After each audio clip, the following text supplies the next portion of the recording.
মানুষের সামনে যখন আপনি নামাজ পড়াবেন তখন লম্বা কেরাত ধরা যাবে না। আমি কি আপনাদেরকে কথা বুঝাইতে পারলাম? এটা নিয়ে বিরাট সংশয় তৈরি হয়। কেউ বলে এত লম্বা কেরাত পড়ে কেন, আবার কেউ বলে লম্বা পড়লে তোমার কি হয়েছে।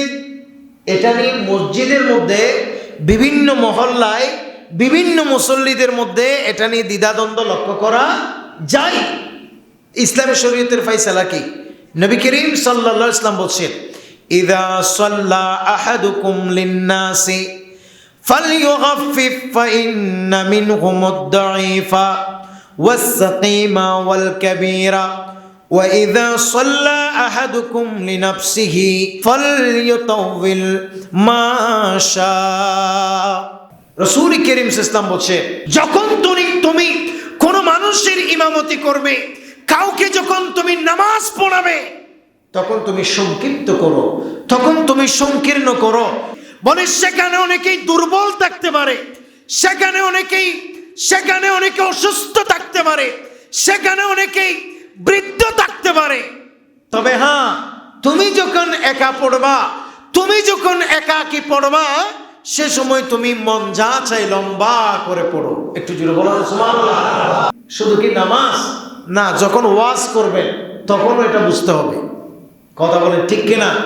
কারণ কতক্ষণ ওয়াজ করলে মানুষ বিরক্ত হয় না, এটা জানতে হবে। আমাদের মধ্যে অনেক মানুষ আছে, অনেক আলেম ওলামা আছে, যারা মাইক পাইলে সহজে ছাড়তে চায় না। কথা বলেন না ঠিক কিনা? মানুষকে এক প্রকার জোর করে বসে রাখে। কথা বলেন আছে না নাই? অথচ নবী করিম সাল্লাল্লাহু আলাইহি ওয়াসাল্লামের একটা হাদিসের ভিতরে আমাদের জন্য বিরাট শিক্ষা আছে। আমরা অনেক মাহফিলে গেলে অনেক মানুষকে, অনেক বক্তা, অনেক আলেমকে, অনেকজনকে অনেকভাবে দেখি। কেউ কাউকে টাইম দিছে আধা ঘন্টা, সে 1 ঘন্টা হয়ে যাবার পরেও মাইক ছাড়ে না। কথা বলে না ঠিক কিনা? এদিকে মানুষে স্লিপ দিচ্ছে, আবার ওদিকে বলতেছে শেষ করে দিচ্ছি, ওদিকে বলতেছে একটু 2 মিনিট, এই 2 মিনিট বলে শেষে আসে কি বলে জানেন? হয়তো আজকে সময় পাই নাই, এত বেশি কথা বলতে পারি নাই, আরেকদিন যদি অনেক সময় পাই আপনাদেরকে আরো কিছু বোঝাবো। যেই ব্যক্তি আধা ঘন্টায় কথা যে বুঝাইতে পারে নাই, 30 মিনিটে যেই ব্যক্তি কথা বুঝাইতে পারে নাই, এর যদি 300 মিনিট দিলেও বোঝানো সম্ভব না। এটা আক্কল নাই। কথা বলে না ঠিক কিনা? এই জন্য শুধু এরম থাকলে হবে না। অনেক সময় অনেক মাহফিলে এমনও আছে, প্রশাসন অনুমতি দিছে 12টা, বক্তা 4 জন বসে রয়েছে, তখন 11টা। ও প্রথম জন যিনি দোষছে ইনি আর মাইক ছাড়ে না। শেষে 12টা যখন বাজছে, বক্তা 2 জন বাকি তাই গেছে। এটা কার ভুল? প্রশাসনের ভুল নাকি বক্তার ভুল? আপনারা কার ভুল বলবেন? বক্তার ভুল। কারণ সিচুয়েশন বুঝতে হবে, কোন সময় কি পরিস্থিতি। এজন্য রাসূল করিম সাল্লাল্লাহু তাআলা আলাইহি ওয়াসাল্লাম বলে তুমি যখন নামাজ পড়াবে তখন তুমি সংক্ষিপ্ত করবে। আর কারণ সেখানে রাসূল করিম সাল্লাল্লাহু আলাইহি ওয়াসাল্লাম ভেঙে দিচ্ছে, বলে সেখানে অনেকেই দুর্বল থাকতে পারে, সেখানে অনেকে অসুস্থ থাকতে পারে, সেখানে অনেকেই বৃদ্ধ থাকতে পারে। তবে হ্যাঁ, তুমি যখন একা পড়বা, তুমি যখন একাকী পড়বা, সে সময় তুমি মন যা চাই লম্বা করে পড়ো। একটু জোরে বলো সুবহানাল্লাহ। কিন্তু এখন তো উল্টা, সম্পূর্ণ উল্টা। এখন কি উল্টা? যখন মানুষকে পড়াচ্ছি আমরা, তখন অনেক সুন্দর ধীরে স্থিরে মোটামুটি বিরাট এক লম্বা কেরাত ধরে মানুষকে বুঝাই দিচ্ছি। আর নিজে যখন একাকী পড়তেছি, তখন ইন্নাত ওয়াইনা আর কুলহুয়াল্লাহ ছাড়া আর যেন কোরআনে কোনো সূরাই নেই। কথা বলেন না ঠিক কিনা? এই জন্য নিয়ম হচ্ছে, একা যখন নফল নামাজ পড়বেন, আপনাদেরকেও বলছি শুনে, একা যখন তাহাজ্জুদ পড়বে, আপনি বলেন হুজুর আমি শুধু কোরআনের এই 11টা সূরা জানি, সূরা ফিল জানি, কুরাইশ জানি, আমি সূরা মাউন জানি, সূরা কাফিরুন জানি, আমি সূরা নসর জানি, আমি সূরা লাহাব জানি, আমি সূরা ইখলাস জানি, আমি সূরা এভাবে কৌসার থেকে আমি এগুলাই জানি। এত বেশি সূরা জানি না, 10-11টা এই সূরাগুলো জানি। তা আপনি বলেন যে হুজুর আপনি যে বললেন নফল নামাজ দীর্ঘ করতে, তো আমি দীর্ঘ কিভাবে করব? তা আমরা আপনাকে বলবো যে আপনি এক রাকাতের মধ্যে 11টা পুরা সূরা পড়েন।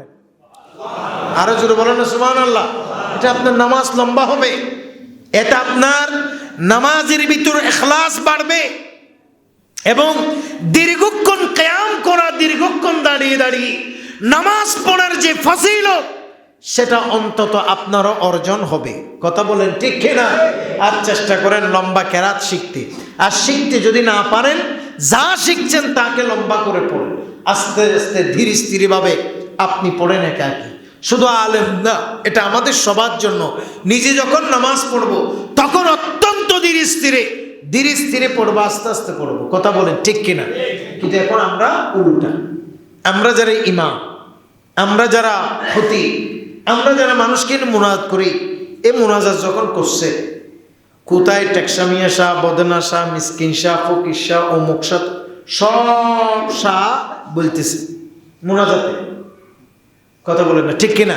এদিকে মানুষ মুনাজাত ছাড়ে দিচ্ছে, বিরক্ত হয়ে যাচ্ছে, কেউ এরকম করতেছে, হুজুরের খবর নেই। কথা বলেন না ঠিক কিনা? হুজুর কিন্তু এক এক বুজুর্গ কোথায় কে আছে কে নাই সবার নাম ধরতেছে, অথচ এটা সবাইকে নিয়ে যখন মুনাজাত করতেছেন, সে সময় বলা উচিত ছিল আল্লাহ তোমার সমস্ত আউলিয়া ইকরামদের নামে নামে সব বকশিশ করো। বলেন না ঠিক কিনা? এরকম বললে সমস্ত আউলিয়া বলতে ওখানে যাদের নাম দোষী ওনারা যদি অলি হয়, ওনারা আসেন নাই? বলে না আসেন নাই? আচ্ছা হয়ে গেছে তো। কিন্তু না, ও মুনাজাত মানুষকে দেখাবার জন্য, মানুষকে দেখানোর যে লৌকিকতা, যে লৌকিক ট্রেডিশন আমাদের মধ্যে শুরু হয়েছে, এমনি নিজে যখন মুনাজাত করে তখন সালাম ফিরেছে, 1 মিনিটের ভিতরে চলে গেছে। কিন্তু মানুষকে নিয়ে যখন মুনাজাত করছে, ওরে বাপলে বাপ, লম্বা, কোথায় কে মারা গেছে, 70 বছর আগে কে মরছে, 90 বছর আগে কে মরছে, কে তারে টাকা দিছে, টাকা দেওয়ার সময় কে সাক্ষী দেখছে, কে দেখছে, সবার নাম মুনাজাত করতেছে। এই জন্য নিয়ম হচ্ছে মানুষের সামনে যত গোপন করবেন। কথা বলে না ঠিক কিনা? আমি এরকম বাইঠা মুনাজাত করি বিদায় এক মাহফিলে, কলকাতা এক মাহফিলে, ইন্ডিয়াতে এক মাহফিলে আমি খাটো মুনাজাত করেছি। আমার মুনাজাত তো আপনারা জানেন, বাটি মানে মোটামুটি মুনাজাত। আমি তো এত লম্বা অভিনয় করে মানুষ যেভাবে লম্বা করে, ও মারে, ও বাবলে, ও খুদা তুই লসনা দোষ, এইরকম কাঁদাকাঁদি এই সিস্টেম আমি এগুলো জানি না, বা এটা আমার এটা কেমন জানি লাগে যে সবাই তো সব কিছুতে পারদর্শী না। এখন আমারে দিয়েছে লাস্ট মুনাজাত করতে, আমি মনে বলতো যে এখন বাঁচতেছে রাতের 3টা, তখন 3টা যখন বাচ্চা মুনাজাত দিচ্ছে, মানুষ তো সবাই জুটতেছে ঠিক কিনা? আপনি যতই বলেন হুজুর না 3টা বাজে জুটতেছে না, তবুও তো মানুষ জুটতেছে। কথা বলে না ঠিক নেবে ঠিক? এখন আমি যখন মুনাজাত দিচ্ছি, আমি দেখতেছি অনেক মানুষ জুড়ি পড়ে দিতেছে, তা আমি 2-3 মিনিটের মধ্যে মুনাজাত শেষ করেছি। কমিটি আমার উপরে মার ফাইয়ার, বলে হুজুর আপনাকে হাদিয়া দেওয়া যাবে না, হয়তো অসুবিধা নেই। কি সমস্যা? বলে একটা অপরাধ, আপনি এত বাইটটা মুনাজাত কেন করলেন? তুই কি করতাম? বলে আমাদের গত বছর হুজুর এসে 1 ঘন্টা মুনাজাত করছে। ওরে বাপরে বাপ, 1 ঘন্টা, বুঝছে? 1 ঘন্টা 15 মিনিট বলে গত বছরের হুজুর মুনাজাত করছে। হ্যাঁ, তাহলে আগামীকাল রাতে এরা আবার দিয়ে দাওয়াত দেন, আমার টাকা দিয়ে। একটা জিনিস মনে রাখবেন, লম্বা মুনাজাতে দোয়া কবুল হয় এরকম কোনো গ্যারান্টি নাই, আবার বাইঠে মুনাজাতেও কবুল হয় এরকম কোনো গ্যারান্টি নাই। তো গ্যারান্টি কিসে আছে? গ্যারান্টি আছে পবিত্রতায়, গ্যারান্টি আছে ইখলাসে, গ্যারান্টি আছে আপনার নিয়তে।